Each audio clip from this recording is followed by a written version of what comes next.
Dina dans le puits. Mais lorsqu'elle remonta, ce ne fut pas de l'eau qui l'attendait. C'était un bébé vivant. Silencieux. Les yeux grands ouverts, posés droit sur elle. Dina avait toujours été une femme simple. Elle parlait peu. Elle travaillait beaucoup. Chaque matin, avant même que le soleil ne se lève, elle quittait la maison pour aller au champ, chercher de l'eau ou aider les autres femmes du village. Elle ne demandait rien à personne.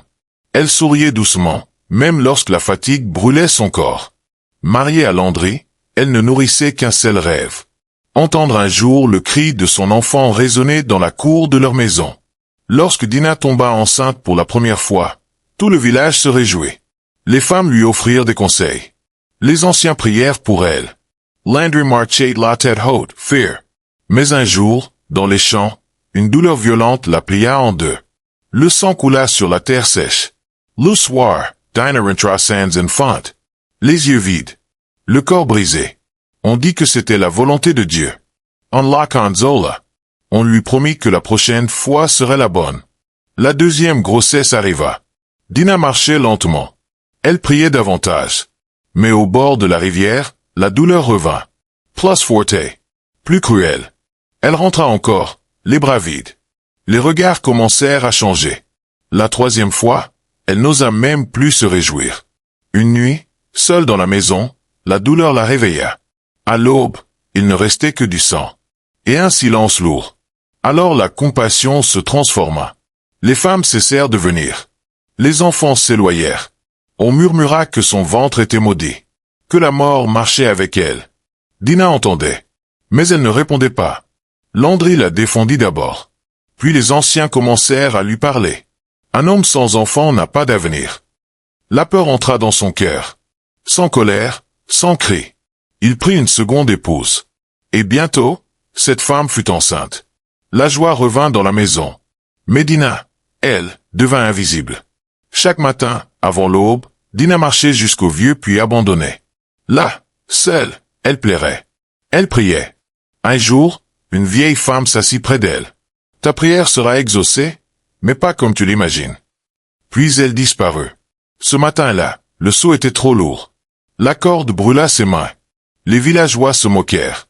Puis le seau apparut. Et le silence tomba. Dans le seau, il n'y avait pas d'eau. Il y avait un bébé.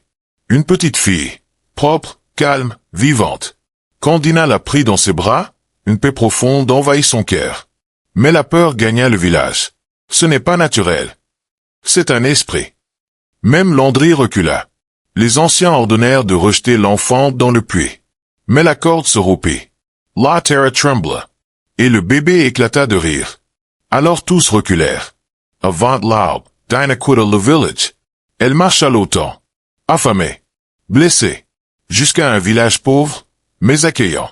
Elle nomma l'enfant Gabriella la force. Et là où Gabriella passait, la vie renaissait. Les malades guérissaient.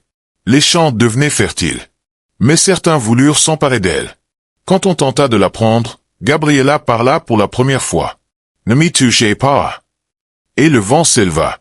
Pendant ce temps, l'ancien village sombra. La famine arriva. Les femmes perdaient leurs enfants. Le puits si vide. Landry devint aveugle. Alors ils comprirent. Ils vinrent demander pardon. Mais Dina répondit simplement. Non. Car certaines portes, fermées par la cruauté, ne se rouvrent pas avec des larmes. En secret, Gabriella retourna soigner les malades. Dina la surprit. Pourquoi les aider après tout ce qu'ils nous ont fait? Gabriella répondit doucement.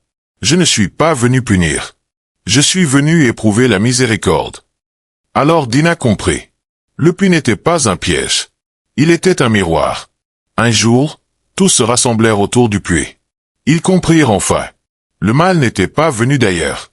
Il était né dans leur propre cœur. Dina prit Gabriella par la main. Et partit. Sans colère. Sans regret. Libre.